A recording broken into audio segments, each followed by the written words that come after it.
¿Cómo te imaginas a las brujas? Guapas y seductoras, viejas y feas, tenebrosas, diabólicas. A mí siempre me han llamado la atención, quizá porque tienen magia, porque pueden volar o porque parecen libres. La imagen de las brujas ha cambiado a lo largo de los tiempos, así como su significado, su aceptación, su manera de imaginarlas.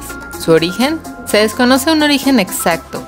Yo diría que es casi tan antiguo como la humanidad. Me aventuraría a decir que tan pronto como se comenzaron a usar las plantas para curar, nacieron las brujas. Pero bueno, estos son solo suposiciones, mejor veamos algunos datos. En el antiguo Egipto, la magia formaba parte de los asuntos normales de sus habitantes, debido a que se relacionaba con la sanación, la protección de personas, de viviendas y desde luego para la adivinación. No solamente para la magia negra, como se ha dado publicidad en las películas. Así pues, los sacerdotes realizaban conjuros y rituales de todo tipo.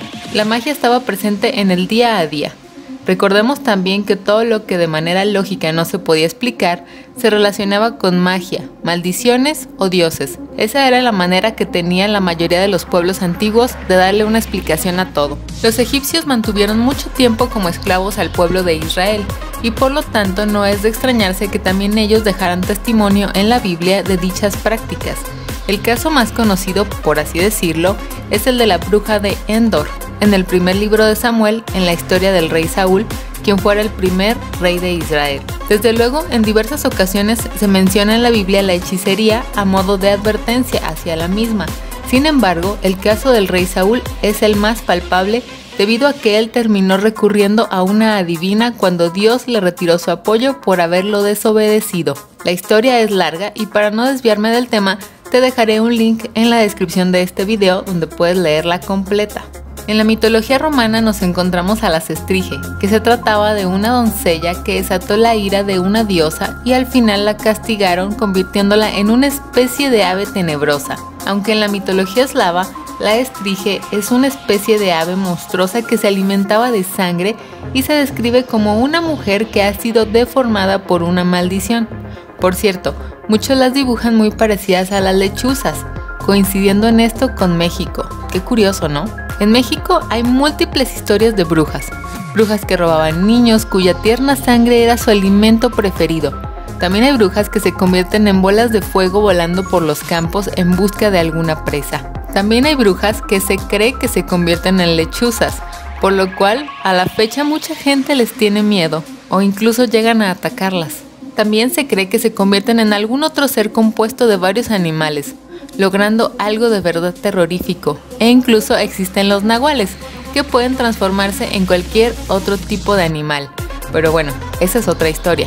Cualquier mujer podía ser bruja, pero por lo general se trataba de mujeres que vivían solas, en lugares alejados, que por lo general eran viejas o que se comportaban diferente a la mayoría del pueblo. Al menos la gente creía que así eran las brujas. Desde luego había diversos tipos de brujas, muchos tipos de historia, mucha influencia europea como es natural, mezclas de historias con leyendas prehispánicas, miedo, desconocimiento, y esto último nos lleva a crear historias para explicar lo que no se comprende y no se puede explicar de otro modo. Pero bueno, volviendo a la imagen de bruja y a sus orígenes, es necesario regresar un poco más en el tiempo de México a Europa, en donde por medio del arte se crearon los estereotipos de las brujas como las conocemos ahora. Durante muchos años, las brujas eran las encargadas de la salud, por así decirlo. Desde luego, los grandes mandatarios tuvieron de su lado a doctores de algún tipo. Sin embargo, la mayoría de la población recurría a mujeres curanderas que conocían perfectamente la naturaleza a su alrededor y sus propiedades, obviamente, con las cuales elaboraban brebajes que cuando eran curativos a ellas les solían llamar buena mujer o bella dama. Sin embargo, cuando las cosas no funcionaban, simplemente les llamaban brujas. A dichas mujeres se les respetaba, pero siempre con una mezcla de admiración y temor. La bruja era alguien a quienes necesitaban, pero que también temían, quien les atraía y al mismo tiempo que los repelía, porque siempre había un halo de misterio en ellas. Ese desconocimiento de cómo lograban hacer lo que hacían por los demás y por ellas mismas. Y el desconocimiento genera cierto miedo. Al final, todos vivían en paz, al menos hasta la Edad Media. En la Edad Media, con la concepción de que solo Dios podía curar cuerpo y alma, las situaciones de las curanderas comenzaron a cambiar, aunque no solo se tambaleó su tranquilidad, también la de muchos judíos, moriscos, profesionales de distintos ramos y condiciones. Sin embargo, las mujeres estuvieron en el centro, siempre acusadas de brujería, porque para la iglesia eran seres inferiores y lascivos, por lo tanto predispuestos a la brujería. Así fue como pasaron de ser curanderas y sanadoras a ser malditas y novias del diablo. La brujería se comparaba con una especie de herejía religiosa. Gracias a la ignorancia, los pueblos eran maleables y bastaba cualquier motivo como la envidia, el miedo, una mirada o que alguna mujer pasara junto a alguien que caía enfermo para desencadenar una acusación ante la Inquisición, quienes valiéndose de tortura arrancaban una confesión, después de la cual las víctimas estaban tan lastimadas que por lo general nadie se salvaba, y ni hablar de las hogueras o del aceite hirviendo. Existió un momento en el que las mujeres eran tan sospechosas que les resultaba difícil vivir sin exponerse a alguna acusación. Todo parecía ponerlas en entredicho.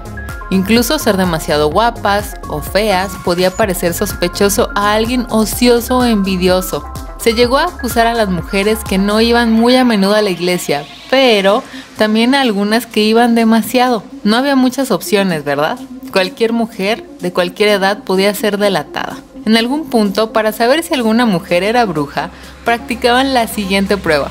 La tiraban al río y si salía a la superficie, la quemaban, porque era culpable. En cambio, si permanecía en el fondo, era inocente. Y así había otras pruebas en las que incluso violaban su pudor, tal como en el texto que te comparto en pantalla.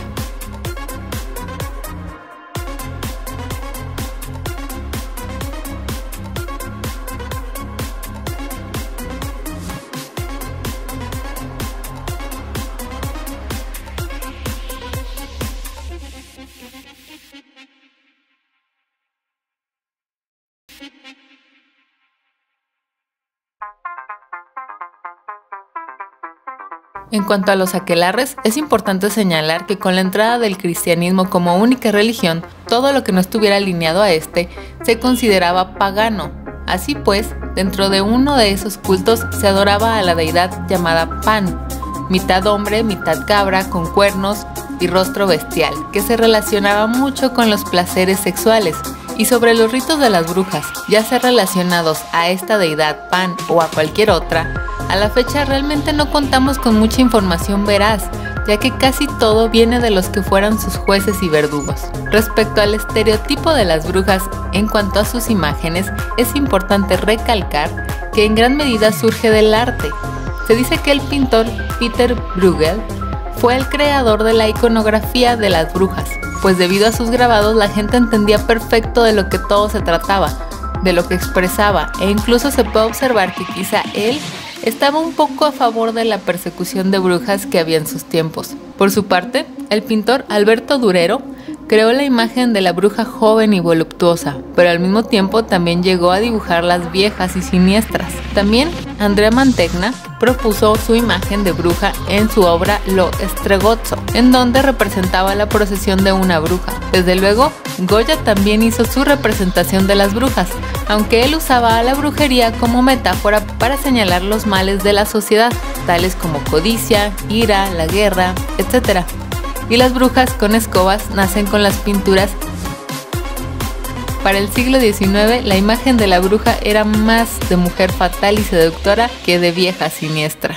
En conclusión, muchas de las escenas en las pinturas se ligaban a la demonización de la mujer, a la crítica social y al final, las brujas fueron los chivos expiatorios en los que se depositó toda la maldad de la humanidad. La mujer pasó de ser sanadora a adoradora del diablo, a encarnar todo lo malo, lo perverso, quizá por su habilidad para los brebajes, por su libertad, por su conocimiento. De alguna forma, en algún tiempo la mujer comenzó a ser menospreciada y limitada, y quien se atrevía a salir de esas limitaciones terminaba siendo bruja. Siempre lo que es diferente causa incomodidad. No en vano muchas feministas las han tomado como ícono. Al final, aún existen las brujas y los brujos, relacionados con esos hechizos para traer dinero, amor o salud. Algunos se valen de plantas, piedras, tierra, energía, Manejan santerismo, vudú, mezclan cosas, crean las llamadas magias blancas, rojas, negras y demás. Lo cierto es que la energía buena y mala existe, ya cada quien le dará el nombre y la connotación que desee. A final de cuentas, eso ya es otra historia, como dicen por ahí. Para algunas mujeres como yo, las brujas son esas mujeres que se atreven a ir más allá, que piensan por sí mismas, que se atreven a ser ellas aunque se vean diferentes, que se alían y comparten. Para mí, son mujeres libres. ¿Y ahora? ¿Cómo te imaginas a las brujas? No te quedes solo con mi información. Esto es solo un esbozo, mi interpretación, lo que me llamó la atención y te quise compartir. Si quieres ir más allá, adelante, déjate llevar por tu curiosidad. Si te gustan los videos que hago, no te vayas sin suscribirte.